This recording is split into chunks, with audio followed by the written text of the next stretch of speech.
What's going on, people? Thor here. It's This Week on Blu-ray, DVD, and On Demand. And we start with Emily Blunt front and center in The Girl on the Train. And they should have called this The Girl on the Train Wreck. Yes, I went there, based on the suspenseful and thrilling bestseller, a movie that is curiously devoid of thrills or suspense. But you know what? Blunt does her best in this role as a woman devastated by divorce who spends her daily commute fantasizing about the seemingly perfect couple who live in a house that her train passes by every day. All right, so far so good, but the mystery unfolds as she becomes increasingly unhinged and serves as the unreliable sole witness to a tragic disappearance. Now, this was just such a cliched B-movie riddled mess from start to finish, I tell you. Despite the commanding performance here from Blunt, she cannot save this film, and the direction of it is just so lackluster as well. I think what the worst problem with the movie is, and probably the most disappointment, is what a great cast it has and how they squander all their talents. You've got Rebecca Ferguson, who I loved in Rogue Nation,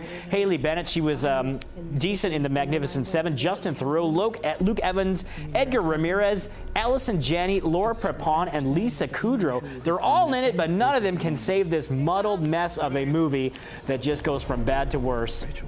It's actually worth watching just to see how bad it is. It's one of those kind of movies, so avoid this one if you can. Moving along, Keeping Up with the Joneses, and things are getting much better here. This was one of the worst comedies of the year and worst films, period. And it's billed as a hilarious action comedy, but again, there is some decent action in it, but the jokes are so stale. This movie would have been dated, I think, 5 years ago, but it centers around Zach Galifianakis and Isla Fisher, an ordinary suburban couple who find it's not easy to keep up with the Joneses.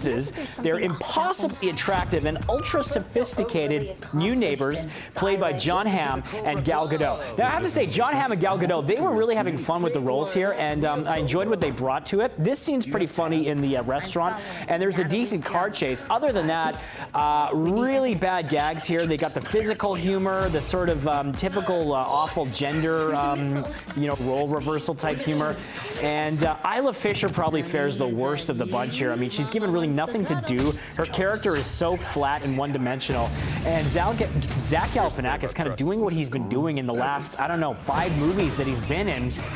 Very unfortunate. It is fun to watch Hamm and Gal Gadot kind of sexy up their way through the film, but the results were disastrous. Just a predictable mess from start to finish, and this will be at the bottom of the bargain bin at Best Buy, or it might be one of those rainy day ones that might come your way. But again, you're not going to be watching it all the way through. Deleted scenes in here on the bonus features. Spy Game, where the stars talk about their role in the car chases, the bromance, the love story, and Keeping Up with Georgia. Go on location to see how Georgia doubled as a backdrop for the idyllic neighborhood where they set this movie. But again, avoid this one if you can. And finally, Ouija, Origin of Evil. This one actually fared pretty well. This is a prequel to the original Ouija film, and this takes place 50 years prior to the events of the first Ouija, and is a terrifying new tale about a grieving spiritualist mother and her young daughters who discover the buried dangers of an ancient game. You've got some bonus features here, including deleted scenes,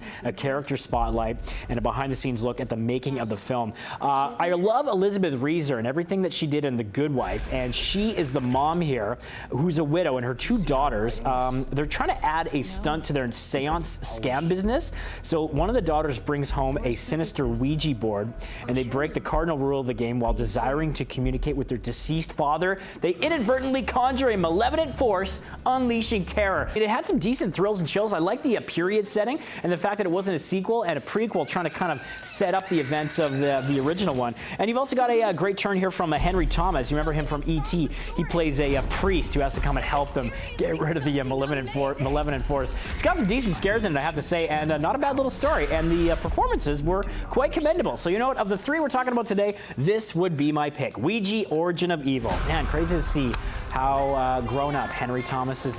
Henry Thomas is a far cry from young Elliot in E.T. There you go, people. Take it or leave it. 3 up, 3 down. I am Thor. It's This Week on Blu-ray, DVD, and On Demand. Another conclusion. We'll see you next week on breakfasttelevision.ca.